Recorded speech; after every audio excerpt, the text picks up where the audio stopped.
I should hear people complain that Dharma is very hard. Dharma is very difficult. And the people who are learning basic fundamental Dharma complain that they would like higher teachings. And the ones who get higher teachings, such as this, complain that it's very complicated and very hard. And it's not just the human nature's manifestation of our ego, laziness. And what happens is, when I read through this, I realized that reading it once will definitely I will not be able to absorb the depth. And some of it I've heard before, I realized that I relearned it again. And when I read through this, and I think just one little book has so much meaning, and the whole meaning is contained in the mental continuum of someone like His Holiness the Dalai Lama. The whole thing, by memory and verbatim, is contained in the memory of His Holiness the Dalai Lama. Never mind memorizing what's in this book. Even grasping or trying to understand it, we find it incredibly difficult, and we sweat. So when we think about it in that way, there are beings who are more advanced than us in their spiritual practice. There are beings.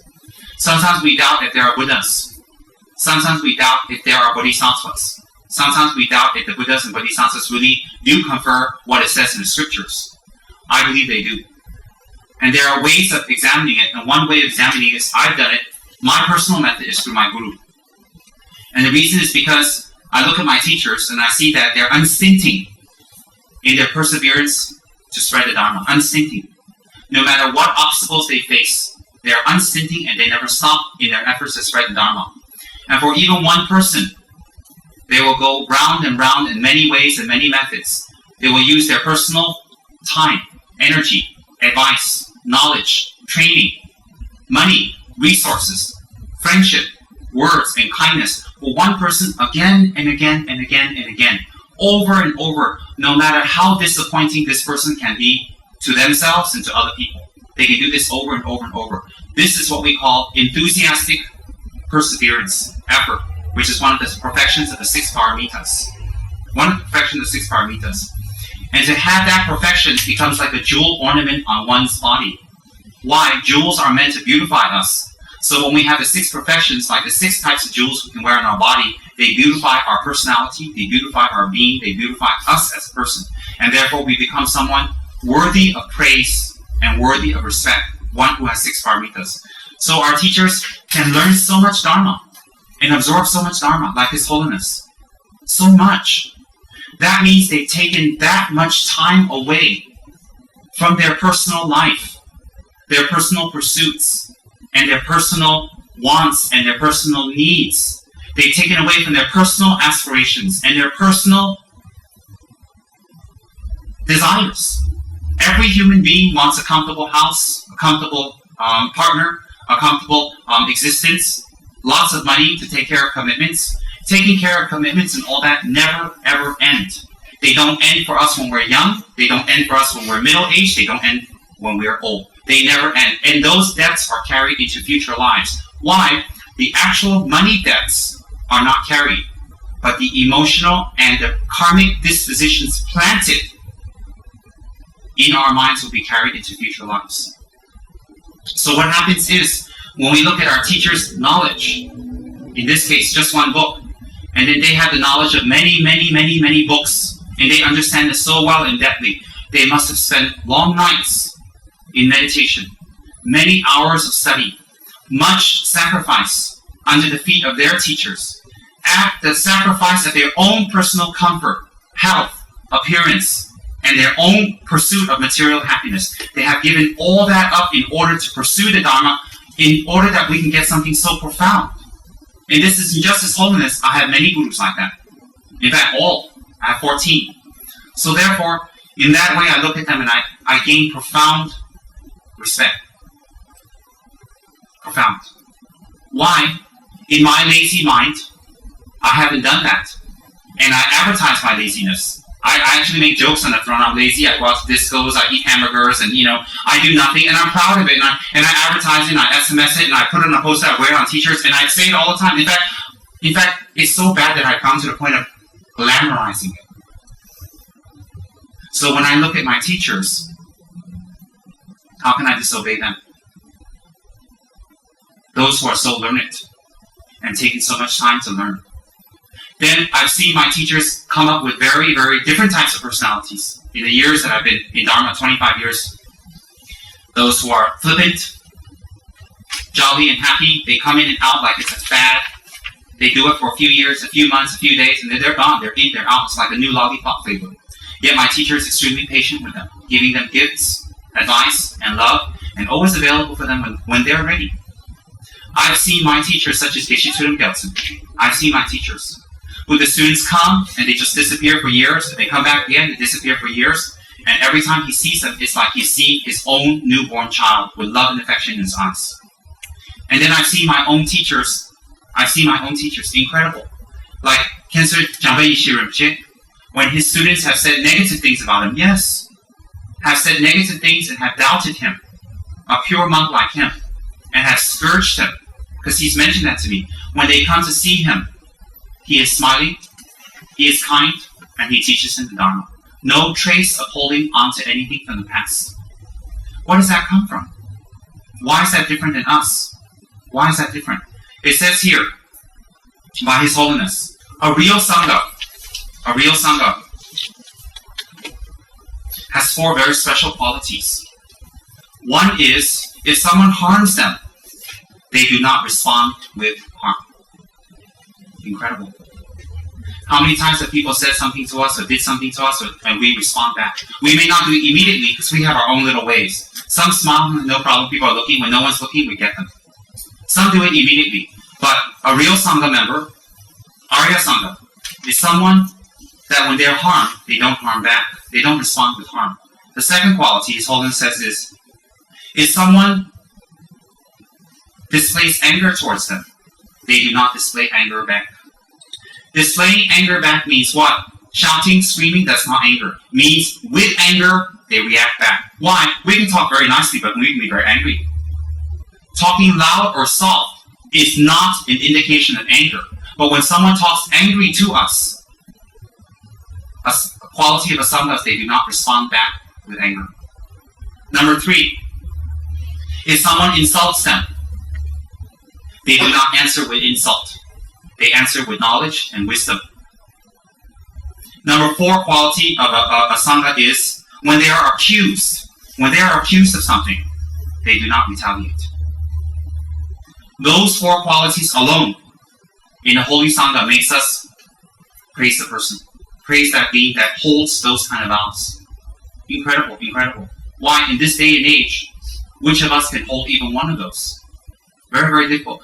That comes from what? That comes from not putting on the robes and cutting one's hair, or designating some position, or living in some temple or monastery. Because some of us have been monks and nuns in past lives and this lives, but we still are angersome, we still retaliate back negatively, we still get revenge. Putting on the robes doesn't make you a Sangha. Developing those qualities from the 6 paramitas make you a true Sangha. And by the way, a true Sangha doesn't have to be a monk or a nun. Doesn't have to be a monk or nun. Just they represent the true Sangha. So, when I look at my gurus and I see that even when they were very young, when I read their biographies, even when they're very young, their pursuits and their struggle and their pain was never for themselves. Never. And that my struggles and my pursuits as a youngin, when I was a child, was always for myself. Was to get good food for myself, to get a good partner, get friends, good house, good money, good reputation, a good job. That my whole life, even from youth, has been spent on getting things for myself. But my gurus, when I examine them, put themselves through retreats, initiations, making offerings. They went through study. They went through debates. And they spent their whole childhood that if any obstacles came towards them taking away from the Dharma, they cannot be deterred. Not be deterred.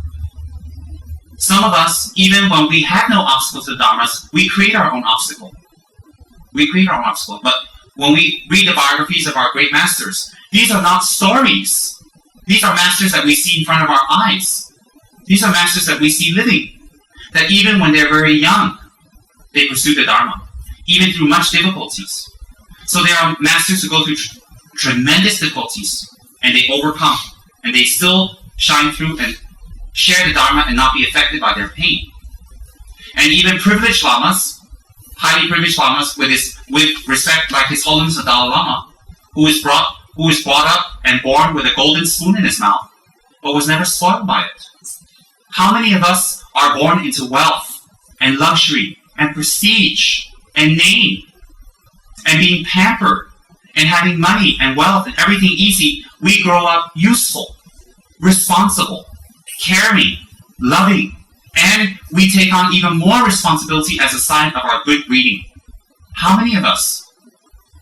So some of you say, well, with His Holiness, he got the best teachers in the land, he got the respect of the land, he got a big palace, he's really wealthy, he got money and everything. Yes, but look what he's doing with it.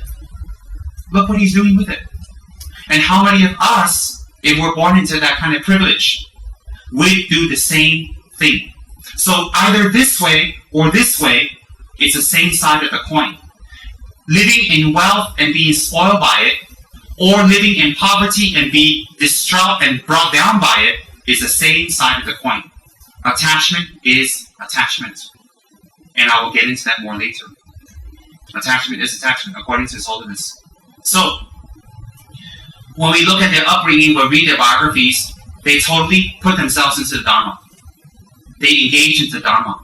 And they're very humble about it. From the time of their youth. And then in their teenage years, they also delve deeper into the Dharmas. They do their retreats and practices. And they learn Guru devotion. And then in their middling years, they struggle very much to teach the Dharma, to build, to make it grow, to make it expand. And in their older years, they're more relaxed because their body can't take it, but they still teach and help and travel endlessly. Endlessly. Like my Guru's, His Holiness Tadjilaki Rimchi, the great ex-abbot of Gandhin Monastery, which some of you have met, 81, still travels non-stop. Coughs like there is no tomorrow. He has a coughing disease that he has absorbed from others, that he coughs non-stop. And he coughs and coughs. It's been going on for over a decade. There's no cure. Yet in between his coughs, he'll give Dharma teachings. He'll cough until he's red and blue and sputum's coming up. You can see it, but he still teaches. And when he walks, people have to assist him and help him. But his determination to teach, to spread the Dharma, does not stop. Why? Those are signs of a person who has achieved the 6 paramitas.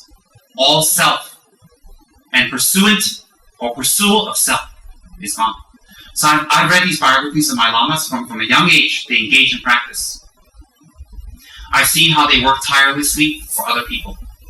I've seen many of my lamas go through extreme disappointments and problems. I've seen my lamas also go through extreme accusations and difficulties and extreme people saying they did this. I've seen it in America too. They never ever react back with harm. Ever. And they constantly have the welfare of others in their mind. And whatever they do, their actions, whether they eat, they sleep, how they look, where they live, what they use, even the cars and even the food and utensils they use, even that is premeditated to benefit another being when they see it. So in fact, they're so geared toward benefiting others. When I think about this, I believe there's a Buddha. Why? Buddhas have all these qualities. Buddhas have all these qualities. Yet these qualities are so far away from myself. But there's someone, inverted commas, in between. And if someone like that can develop these qualities, and I don't, then therefore these qualities and their dependence on development, or how they develop, is dependent on knowledge. And that knowledge must have been acquired from another being who had acquired those qualities. And those qualities can only be taught if you have acquired those qualities. If you're a biochemist professor, then you may be able to lecture on it. But if you had never studied biochemistry, how would you be able to ever lecture on it or talk about it or even forget about scientific research and get funds for it? How is that possible? So like that, when you think about it, the Buddhas do exist because we have seen in the qualities of our own teachers hints of those qualities. Hints can be our teachers or can be our own obscurations. I choose the latter, our own obscurations. So when we see our teachers with these qualities are obtainable. Obtainable, obtainable. Why? Because there are beings out there who have these qualities. There are beings through difficulties do not flinch. No matter how much they get materially, they're not deterred. They don't become greedy. Nothing. So my point is, even these great teachers, even the wealth that they acquire, they use it for others. They dare not use it for themselves, but they don't use it for themselves, or the wealth that they get does not faze them, or turn them, or change them. We can see that very quality. How many of us can do that? Some of us get wealth, we'll immediately say bye-bye Dharma, we go have fun, we go on vacation for 5, 6, 7 years, and we come back if we're still alive, or our teacher's still alive. Some of us say, no, I think I'll just relax, in my palace. I'm going to buy, 30 houses, and I'm going to, one day, every week, I'm going to change to a different house. Some of us say, no, I'm going to do this, I'm going to do that, I'm going to do that, buy this and buy that, I'm going to open this, I'm going to do that, and the time just goes by. And people like my teachers, it doesn't faze them. You can give them any amount of money. You can throw any kind of material things on it. It doesn't faze them. That when we observe, it should be an inkling to their true nature of their mind. And why they're here on this planet. A true nature. And then cannot be fazed by money and material things. And a very, very strong quality that I've seen in my gurus, and I've heard from their attendants, such as His Holiness Kanche Rinpoche, etc., is that they usually spend more than they have. They spend and then they worry about it later. And the thing that they spend on is not themselves. And money doesn't faze them. Praise. In fact, when you see these high lamas, when you praise them or say things about them, they lessen the praise. Or they try to go away from it. When you prostrate to them, they look away, they look down, they think about something else, they visualize something else, or they fold their hands. Why? Praise and admiration does not faze them or doesn't upset them in any way. Praise, money, reputation, hardship, difficulties, and the amount of time that they give to others, it never, ever phases them or moves them away from the practice. When we see these qualities, we know there's a Buddha. We know there's a Buddha. Why? We cannot see the actual Buddha enacting these qualities due to our obscurations. But the Buddhas have these qualities and taught these methods on how to gain these qualities. And these people practice and master those qualities. And they taught their students, and they taught their students, and they taught their students all the way down to us. So there's a source for this. It isn't simply develop these qualities. And when I say these things, if you feel guilty or uncomfortable, don't. It's not meant to make you feel guilty or uncomfortable. It's meant to open your eyes to let you see inferential logic, that there is Buddhas. Their teachings are beneficial, and their teachings are alive, and they're real. And we can see that by the presence of our gurus. And their perseverance, their wisdom, their effort, their extreme patience towards us, their enthusiasm, and their generosity. We can see that in our teachers and our gurus. And to upset such a being, to displease or to not make such a being happy, then we push away all hopes of self-liberation for ourselves. Why? Don't talk about karma. Some accept, some theoretically accept, some don't accept. such a being, if we displease and we make them unhappy and we push them away all the time, don't talk about karma, then we push ourselves away from those very qualities. We like those beings because they have those qualities. So when we go near those beings, everything we live or be or enact with them or interact with them is to develop those qualities. When we push those beings away or displease them or create displeasure in their minds or create displeasure in our minds about them, then we push ourselves away from those qualities. Why? Where other place can we get those qualities that are abiding, permanent, without motive, free of the 8 worldly dharmas? Where else? So in that way, when we meditate and think about it, how precious it is to have a living master, a living guru, who teaches us the dharma patiently, again and again and again. We offer really nothing back in return. We can offer service, we can offer help, we can offer material items, we can offer money, we can offer sponsorship, we can offer all these things, and these things are necessary. But in comparison to what our Guru offers us and to many people, it cannot be compared. Therefore, to be stingy around our Guru, we will never develop generosity, which is one of the 6 perfections. To be impatient around our Guru, or to be not listen and follow, that's patience. We push ourselves away from patience. And likewise, the 6 paramitas, enthusiastic effort, etc. If we can be sometimes enthusiastic in our teachers, and sometimes we fall, sometimes we go up, sometimes we go, and it's constant and there's no end to it, then for us to be consistent will never happen. Why? If we can displease such a master that shows us this quality all the time, and yet we show the reverse or opposite back, how can we develop these qualities? The very reason we call this being our Guru is because they have these qualities and we've seen something of their qualities. Perseverance, effort, enthusiasm, their wisdom, their patience, and their generosity. We see it and we believe and we trust it. And therefore we call this person our teacher.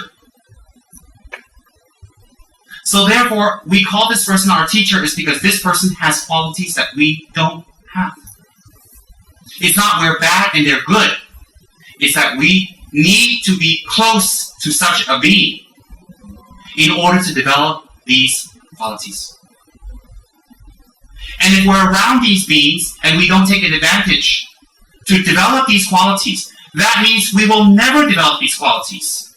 If we never develop these qualities, then we cannot complain when things go wrong for us. When life, year after year after year, we can be very poor and struggling all the time. We can have people who are our enemies, people who don't want to live with us, people who don't want to be friends with us, people who accuse us and see things wrongly about us.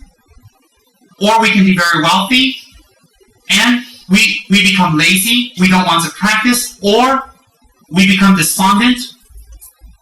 When we're around our teachers and we can act this way, whatever our condition is, rich or poor, is the same thing. And I will explain more.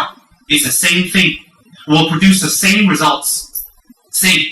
Whether you're very wealthy and you're attached to your wealth and your position, will create the same type of karma as a very poor person who's attached to someone who has wealth. Same. They go to the same place. They end up the same place. So, when we meet such a being, and we call our teachers, and we displease them, and we disappoint them, or we don't follow their instructions, then we must think more logically, as His Holiness says.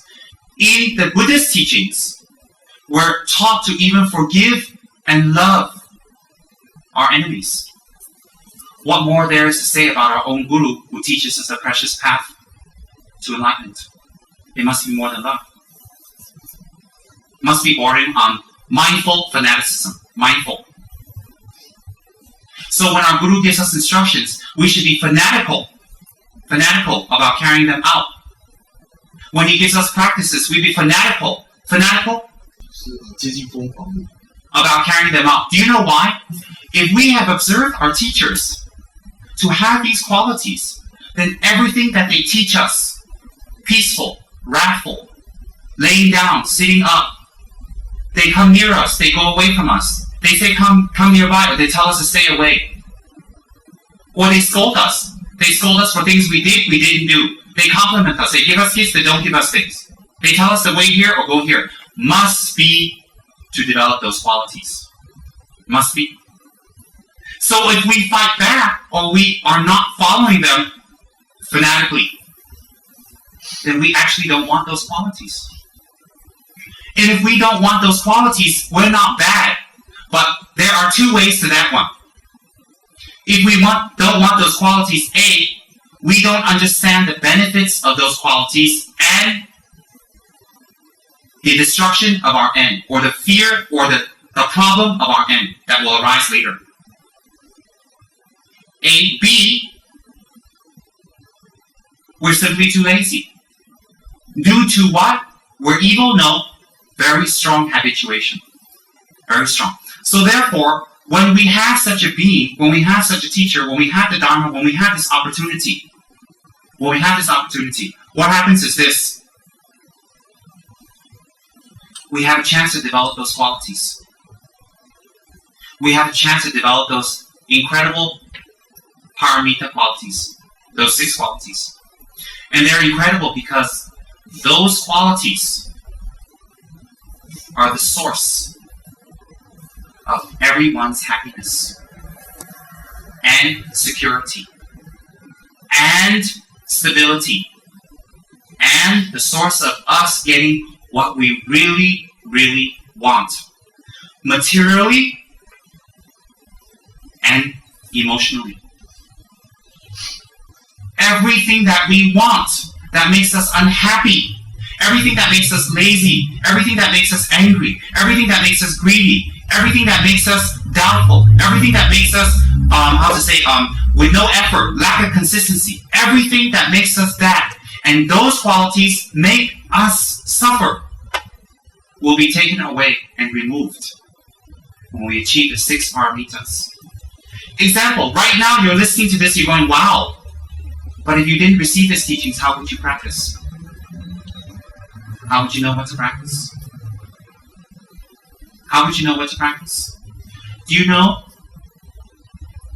His Holiness, the Great Lord of the East, before he passed away, the great Shabbat Chuji,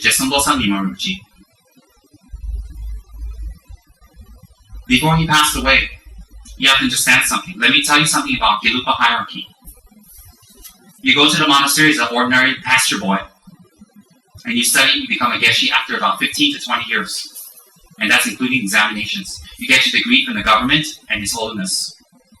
If His Holiness is not on this earth, then you get it from the regent. And after you get your degree, you go into your meditation, you do your practice. You go and teach, if whatever people request of you. Sometimes you are elected to become the abbot of the upper or lower tantric colleges. Gyudu, upper is Gyume, lower is Gyudu. And you can only be a tantric college abbot if you are a fully PhD geshe karam, not a lower geshe. Not a karam or doram or lingze geshe, must be karam. Then you'll be elected as, disciplinarian. 1 year, you'll be elected as lead chanter in the tantric college, which means your memory, your chanting, everything must be perfect. Your rituals must be fabulous. It isn't just chanting, also rituals, mandalas, all from memory. After that, you're elected as abbot. Some people don't want, some people do. It's not up to them. Once you're elected as abbot, you take your term as abbot. When you finish, then you become a gyude or gyume kensur. When you be a kensur, that means abbot emeritus. Then it is well known you will go onto the ladder of Shabbat Chuji. If it's gyude, Shabbat Chuji. If it's gyume, it'll be Janze Chuji. So Shabbat Chuji represents Keju Rimji. Janze Chuji represents Gesab Rimji. And so those are the 2 regions of the east and the north, representing Gandin's north and east side. And then the head of all Gelupas is His Holiness Gandin Chirumji. Gandin is Gandin. Chi is throne. Rinpoche means precious holder of the Ganden lineage. You are the top. So in the Gelugpa system, you are the highest ranking hierarchical Lama. You are the Pope. He comes in second in Tibet. When you go to the palace of the Dalai Lama, if you're in the palanquin, if you have a celestial umbrella, one of those umbrellas that people carry for you when you're going to teachings, no Lama is allowed to have that in the presence of His Holiness or near the Potala. Only Ganden Chirumchi. When Ganden Chirumchi gives teaching, when Dalai Lama gives teachings, Ganden Chirumchi is the only Lama allowed to have a pandit hat on. I don't care how enlightened you are, or how high you are, or what a great Mahasiddhi you are, you don't wear Lama Tsongkhapa's hat in the presence of His Holiness. Only Ganden Chirumchi is allowed. He represents Lord Tsongkhapa on earth. And his two people, so his term is 7 years. And then Shalpa Chöchi becomes Ganden Chirumchi, then the next person in line will be Shalpa Chöchi. And then when this term finishes, then Jangse Chöchi becomes Ganden Chirumchi, then another person becomes the Lord of the North, Jangse Chöchi. Chö Jie is Dharma Lord. Jang or Tse is direction north. Shat or Shatpa is person or east. Shatpa Chöje is Dharma Lord of the east. In all the eastern direction, there's no one greater than his knowledge. In Jangse is no one greater in the northern. And then in the center, encompassing everyone, is Ganden Chirumchi. Incredible. Ganden Chirumchi's office is very powerful and very great. All the Gelugpa monasteries, Ganden Sera Drepung, every single Gelugpa monastery is under his direct instruction and blessings. And every New Year's, Ganden Chirumchi will give teachings. You see, with Ganden Chirumchi, you go, oh, let me check out if he can be my guru now. When he gives teachings, you go, then he's your guru, because he represents Lama Tsongkhapa. Hierarchically, very high. Knowledge-wise, there's no one greater. So just before that position is Shalpa Chöchi, the Lord of the East. I remember our Shalpa Chöchi from Ganden Shatse who has passed away. His emanation came back. When we went to Ganden, when we made offerings in the prayer hall, on the left, below Sarungji, was a small little Rinpoche on the throne. That was him. This great Lama, his previous life, which I received teachings from, I used to go wash him. I used to cut his nails. I used to cut his fingernails, toenails. I used to wash them. I used to, file his feet. I used to perfume him with Dettol, wash his clothes. I had the great honor to do that because I know it would advance me in my practice. So I used to grab the opportunity when I can to go and wash him with a servant. He always say, no, I would beg. Because that's what it says in 50 verses, and I believe it. In any case, he is the Lord of the Dharma of the East, in all of the eastern direction. He is the Lord. There is no one greater. But when Lakhi Rinpoche gave teachings, Lakhi Rinpoche is his guru, but lower in rank than him, gave teachings. Shalpa Chöchi is like 70 years old, he still attends the Dharma talk. I was like, I was in my room, because I have a very nice house there, and it's very nice. Cha and all these people know that I'm very comfortable. I have my hot water heater. If the electricity goes out, I have a generator. But I can't live without hot water and other luxuries. I've got even netting on my windows so mosquitoes don't come in and feed on me. No, seriously, you think it's a big deal? It's not a big deal. It is. It's a big deal because netting is expensive. And I have beautiful flowers. I have a lot of servants in my house, a lot of assistant moms. I can eat what I want. I have my own cook. I have my people. I change my clothes maybe 2-3 times a day. They'll wash it all, no problem. Sometimes when I feel they're smelly, they'll boil my clothes outside and they'll wash it. They do everything for me. And I think, oh, wow, I've heard it all. Lamrim, shnamrim. And I heard it all. I really felt that. And I thought, I'm not going to go to these teachings. I'm not going to attend. And I'm not going to go to these pujas. I'm not going to do this. No, really, I did that for years. I'm famous for skipping pujas and skipping things in the main monastery because I have a nice house. So the moral of the story, for sponsors, don't build me a nice house in Ganden. No, I'm just kidding. Build me. No, really, I did that for a long time. Kensuji scolded me and all that. But one day my mind changed. Because Lakhi Rinpoche, who is junior in rank to Shalpa Chöchi. So when we go to the temple, when we go to the main monastery, Shalpa Chöchi is on a huge throne, Lakhi Rinpoche is on the throne like that. Huge. Shalpa Chöchi wears a pendant hat. And Lakhi Rinpoche wears a normal hat because he's in the presence of Shalpa Chöchi. Hierarchy, okay? Although they're gurus and disciple.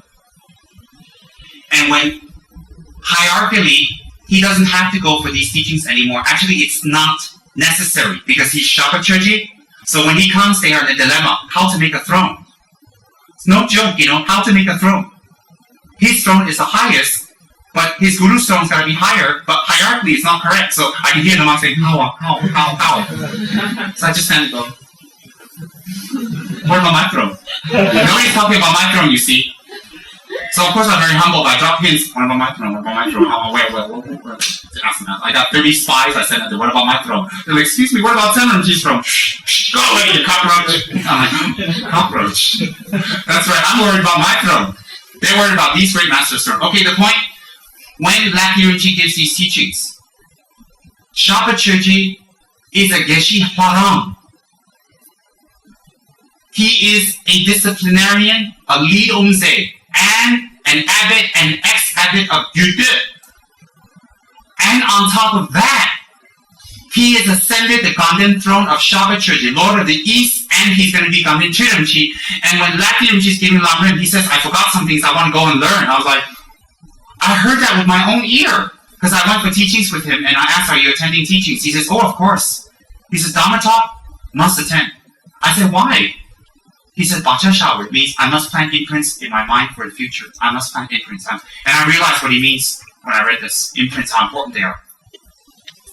Being that great of a teacher, he still goes to Dharma teachings, still attends Dharma activities, still does all Dharma work. And he's the Lord of the East. And I'm the Lord of the cockroaches. And I don't want to go. And from that day on, my mind changed. No joke. You know what happened?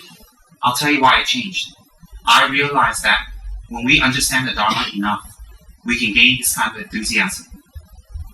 We can cut away laziness, we can gain this kind of enthusiasm. That never ends. That grows and grows and grows. And this enthusiasm infects everybody around us, inspires everybody around us, and it blesses people around us. Why?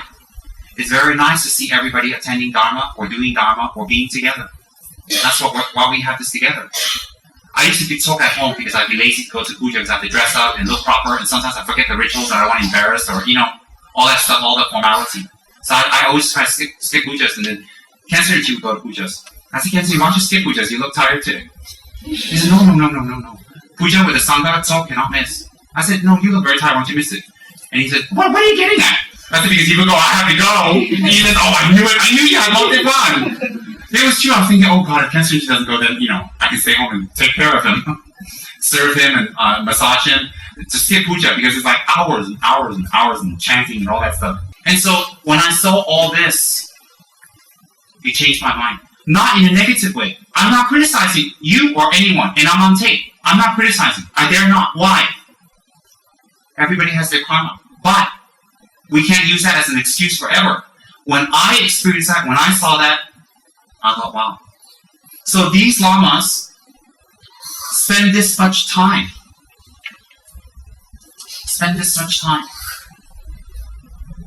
Studying, meditating, doing their sadhanas. Never break their sadhanas. I never heard of my guru saying, oh, I'm too tired, I'm exhausted, whatever. I don't think I'm going to do my sadhana today.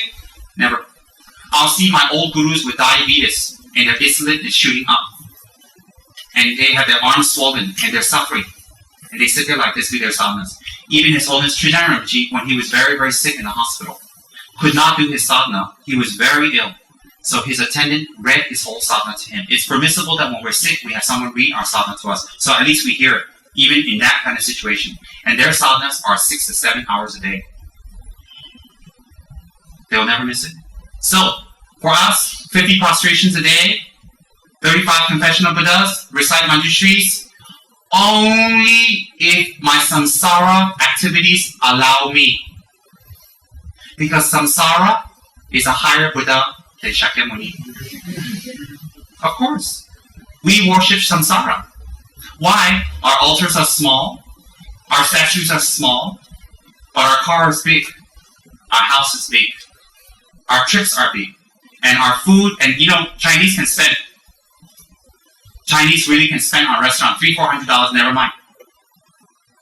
But $300-400 for a temple, or tata, or dharma, an installment, 24 months please.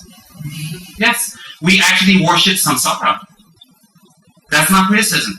That is something to check our minds. Because everything we have for samsara is big.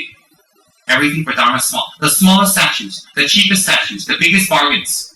As much as we can get away with not expanding. Why? Small is okay, wow. Okay, buy small car, wow. Buy small car, buy one for 20 years, wow. Buy Proton, okay, wow. Can buy BMW, but cannot buy big statue or one discount. You're not a bad person. You haven't realized the benefits. You haven't realized. You're not bad. So we can check our mind if we really are Dharma that way. We don't need people to check. So next time we drive out to KH here, we don't have to cover our car or borrow our neighbor's Proton to drive here so we don't get teased by Rumchi. No, we don't have to. No one can check. Or we don't have to wear a hat and bandana and run to our car. No one can see us which car we're going to. No need to embarrass. But we check ourselves. Even if people check us, they're in the wrong also because they have their attachments too because they wish they had what we had. Right? We have what we have, they can suffer. They wish what we have is all the same. No different. Nobody here in Malaysia got Proton, you say, I give you Vietnam, say, no thank you, I'm Buddhist. Not really. Not good or bad, it's logical. So, our teachers engage that much time in studying the Dharma, engaging in retreats. Whatever difficulties they have gone through, they turn that around and they make it to benefit others. And when we're around our teachers, we feel energized, we want to do practice, we want to do something. Even when our teacher scolds us, most people that scold us just goes off. But if our teacher scolds us, if we're very evil, we're not happy, but it affects us. If we're mediocre, okay, we try to make a change while he's watching. When he's not watching, go back to ourselves. If we're very good, go, oh, yeah, that must be, since my teacher told me it must be like that, I think I'll make a change. I won't argue and debate with anyone. It's right or wrong, because that's my teacher. But I will do it. The highest class of beings. The most highest class who are ready for Tantra, the most highest class are those that even when the teacher says it once or not need to say it, they've already transformed their ways. The teacher never needs to repeat. Those beings that the teacher repeat the same things to will not be able to achieve Tantra. Not in this life. They can receive the initiation, but it will be the same as if they don't receive it. Why? They will not like what they receive, they will not keep up the commitments and not keep up the practice. So it will be the same as not receiving. Same, no difference. So the teacher that assists the study is so patient with the 6 paramitas with all of us, enthusiastically always teaches the Dharma, absorbs negativity and difficulties, extremely generous, always patient, and always giving. If we displease such a person, we can displease anyone. If we disappoint or break our commitment and promise to this person, we can break our commitment and this to anyone. We can check a person's quality by their Guru devotion. If their Guru devotion, the real Guru devotion, not sit there and lick the floor where your Guru has walked, but what your Guru says, you do. If you check a person who has real Guru devotion, also their other activities with Dharma brothers and sisters will be very nice. Their interaction with other people will be very nice. Their interaction with the people they love will be very nice. And you know what will happen? They will be able to affect other people to come onto the Dharma. How much effect you have is how much you practice. How much you practice is how much effect you have. When you can bring no one onto the Dharma stable and long term, it reflects your own practice, your own knowledge. So don't keep saying, oh, I'm new. Some people can talk all day about the Dharma. Not even one person comes to the Dharma due to your talking. Why? You yourself don't practice. You yourself is a fake. Maybe you're just doing it for business. Maybe you're doing it just for money. Maybe you're even brave enough to sell Dharma for your own money. Very dangerous. Why is it dangerous? Because something that can create so much merit for you, you push away to demerit. Selling Buddha statues to other people can be very meritorious if we have the right motivation. We're not motivated by material gain. Why? We help them to buy something to help them to collect the merit towards that image. No motivation. It can be very, in fact, selling statues, working in Dharma shop, just example, can be a very, very virtuous work. Very powerful and very virtuous. Why? We are spreading Dharma to others. And it can be very non-virtuous for us if our motivation is bad or material-minded, or we're after money, or after something that is not Dharma. And then we think, well, we should run away from that. You can run away from that. You can go away from that. You can. But you can't take that. You can't take that. You can't go away from yourself. So wherever you go, you're going to have that quality. And that quality will manifest again and again and again. And you may say, well, I have friends, I have people that like me. Yes. If you hoo-hoo, ha-ha with them, if you do all types of negative things and talk about gossip and nothing that matters, and girlfriends and boyfriends and dogs and cats and pets, yes, they'll be your friend because that's their level. But it's sad that you can be friends with these and not bring them to a high level, but they bring you down to their level. Why? Because your level is that. So if your level is that, how do you expect to find happiness?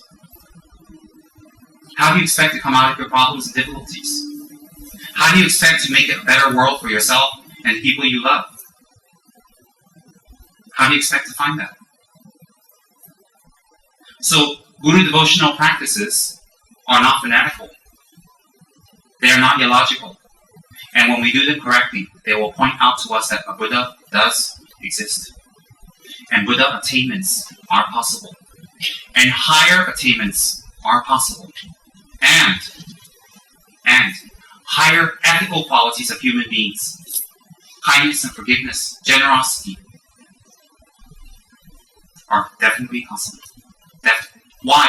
There are beings among us who can do that.